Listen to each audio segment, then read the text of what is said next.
అవని stories. సురేష్కి అవనికి పెళ్లి జరుగుతుంది. వాళ్ళు పట్నంలో కొత్త కాపురాన్ని పెడతారు. అత్తగారు అనసూయ, మావయ్య అరవింద్ కూడా వాళ్లతో పాటే ఉంటారు.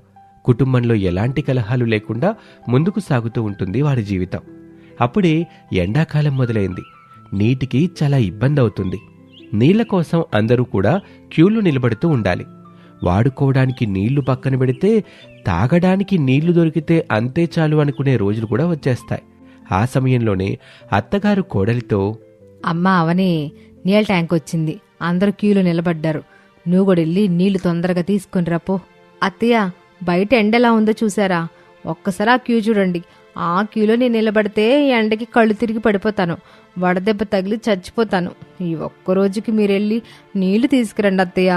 ఆ మాటలకి అత్తగారికి కోపం వస్తుంది. తన మనసులో, అంటే నేను ఎండలో నిలబడి వడదెబ్బ తగిలి చచ్చిపోతే నువ్వు హాయిగా ఉండొచ్చు అనుకుంటున్నావా? ఏంటి అత్తయ్య ఏదో ఆలోచిస్తున్నారు? మీరు పోతే నేను హాయిగా ఉంటానని అనుకుంటున్నారా? నేను అలా ఎప్పుడు అనలేదమ్మా. ఏదో ముసలిదాన్ని కదా, ఆ పనులు చేయలేనని నిన్ను వెళ్ళమన్నాను. సరేలే, నువ్వు వెళ్ళకపోతే నేనే వెళ్తా. ఆ మాటలకి అవని కొంచెం బాధగానే, సర్లేండి అత్తయ్య, పెద్దవాళ్ళని చెప్తున్నారుగా, నేను చేయకపోతే అసలు బాగోదు, కష్టమో నష్టమో నేనే వెళ్తానులేండి అని నీళ్ల కోసం కిందకొస్తుంది. ఆ ఎండలో క్యూలో నిలబడి నీటి కోసం పడిగాపులు గాస్తూ చాలా సమయం గడిపేస్తుంది. తర్వాత ఏదో ఒక రకంగా నీళ్లను తీసుకుని ఇంటికొస్తుంది. అది చూసిన అత్తగారు చాలా సంతోషపడతారు. అమ్మా కోడలి పిల్ల, నువ్వు మాత్రం ఎండలో నిలబడి నీళ్లు తీసుకొచ్చావంటే పెద్ద సాహసమే చేశావని నేను అందరికీ చెప్తానమ్మా. ఆ మాటలకి అవని, నిజంగానే ఇది పెద్ద సాహసమే మావయ్య అంటూనే వంటగదిలోకి వెళ్తుంది. ఇలాగే రోజులు గడుస్తూ ఉంటాయి. నీటి సమస్య మరింత ఎక్కువ అవుతుంది. ఆ కాలనీలో ఉన్న వాళ్ళందరూ కూడా నీటిని ఎక్కడెక్కడి నుంచో తీసుకొస్తూ ఉంటారు. అత్తగారు అవనికి కూడా నీళ్లు తీసుకురమ్మని చెప్తుంది. అవని చేసేదేమీ లేక అత్తగారు చెప్పినట్టుగానే నీటిని తీసుకొస్తూ ఉంటుంది. ఇక ఆ రోజు సాయంత్రం అవని పక్కింటమ్మాయి అయిన రమ్యతో మాట్లాడుతూ ఉంటుంది. ఏంటో అవని, నీళ్ళు లేకపోవడంతో మాకు చాలా ఇబ్బంది కలుగుతుంది. అందరూ ఎక్కడెక్కడి నుంచో తీసుకొస్తున్నారు. అవును నిజమే, కానీ ఈ పక్కింట్లో ఉంటుంది కదా రేఖ, ఆమె మాత్రం బయటికి రాదు, వాళ్ళ ఆయన కూడా బయటికి రాడు. వీళ్ళకి నీళ్ళు ఎక్కడి నుంచి వస్తున్నాయో అర్థం అవ్వట్లేదు. ఆ రేఖ చాలా తెలివైంది అవని. పక్క వీధిలో వాటర్ ట్యాంక్ వస్తుంది కదా, అక్కడ వాళ్ళు పెద్దగా నీటిని తీసుకోరు. ఎందుకంటే అక్కడ వాటర్ క్యాన్ ఫెసిలిటీ ఏదో ఉందంట. అందుకని భార్యాభర్తలిద్దరూ ఆ గలీలోకి వెళ్ళి నీళ్లు తెచ్చుకుంటారు. ఆ పని మనం కూడా చేస్తే ఇక్కడ ఎండలో నిలబడే కష్టం తప్పుతుంది కదా. నువ్వు చెప్పింది బానే ఉంది, కానీ అంత దూరం నుంచి నీళ్లు తీసుకురావడం అంటే కొంచెం కష్టమే. అయినా నువ్వు చెప్పింది నిజమే. ఎండలో ఇబ్బంది పడ్డం కంటే అక్కడి నుంచి నీళ్లు తెచ్చుకోవడం మంచిదే కదా. అలా ఇద్దరూ మాట్లాడుకుంటూ ఉంటారు. నీళ్లు పక్క వీధి నుంచి తెచ్చుకోవాలని నిర్ణయించుకుంటారు. ఆ రోజు గడిచిపోతుంది. ఇక మరుసటి రోజు అవని రమ్య ఇద్దరు కూడా పక్క వీధిలో వాటర్ ట్యాంక్ దగ్గర వాటర్ పట్టుకొని ఇంటికి తెచ్చుకుంటూ ఉంటారు. అలా చివరి బుంగ తెచ్చుకోబోతూ ఉండగా అక్కడున్న వ్యక్తి, మీరు మొత్తం 10 బుంగలు తీసుకువెళ్లారు, మొత్తం 300 రూపాయలు అయ్యింది, అవి ఇవ్వండి. ఆ మాట వినగానే రమ్య అవని ఇద్దరూ ఆశ్చర్యపోతారు. ఏంటి, ఈ నీళ్లు ఉచితంగా ఇవ్వడం లేదా? ఎవరు చెప్పారండి ఉచితంగా ఇస్తున్నారని? ఇక్కడ డబ్బులు పెట్టి తీసుకోవాలి. అవునా, అయితే నేను కూడా 10 తీసుకెళ్లాను, నేను కూడా 300 ఇవ్వాలా? అవును, మీరు కూడా ఇవ్వాలి. సరే, మేము ఇంటికెళ్ళి తీసుకొస్తాం. ఈ బుంగలు 2 ఇక్కడ పెట్టి ఇంటికెళ్ళి డబ్బులు తీసుకురండి. సరే, తీసుకొస్తాంలయ్యా అని ఇద్దరూ సరే అని చెప్పి అక్కడి నుంచి ఇంటికి బయలుదేరతారు. రమ్య, నీ మాటలు నమ్మి నీటి కోసం ఇక్కడి వరకు వచ్చాను. ఇప్పుడు నీటికి 300 రూపాయలంటే మా అత్తగారు నన్ను చంపేస్తుంది. నా అమ్మగుడు అసలు పిసినాసుడు. ఈ విషయం ఎలా చెప్పాలా నేను భయపడచేస్తుంటే అని ఇద్దరూ మాట్లాడుకుంటూ వాళ్ళ ఇళ్లకు చేరుకుంటూ, అవని వాళ్ళ ఇంటి దగ్గర అత్తగారితో విషయం చెప్తే ఆమెని తిడుతుందని, డబ్బులు ఎలాగైనా తీసుకెళ్లాలని ఎవరికీ తెలియకుండా తన భర్త జేబులో నుంచి 300 రూపాయలు దొంగతనం చేస్తూ ఉండగా ఆ అత్తగారు అది గమనిస్తుంది. అయ్యో అయ్యయ్యో, కట్టుకున్న మొగుడు జేబు నుంచి డబ్బులు దొంగతనం చేస్తుంది. ఈ విచిత్రాన్ని నేను ఎక్కడా చూడలేదు అంటూ అత్తగారు అందరినీ పిలుస్తుంది.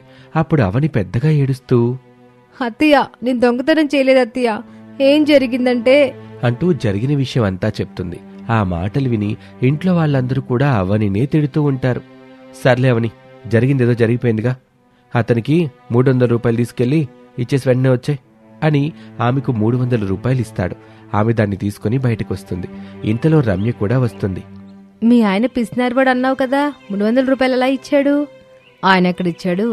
నేనే ఆయనకు తెలియకుండా అప్పుడప్పుడు సరుకుల్లో డబ్బులు కొంచెం నొక్కేస్తూ ఉంటా. ఆ డబ్బులు తీసుకొని వచ్చాను. ఏం చేద్దాం? మరి నీకు మీ ఆయన 300 ఇచ్చాడా? అవని కూడా జరిగిన విషయం అంతా చెప్తుంది.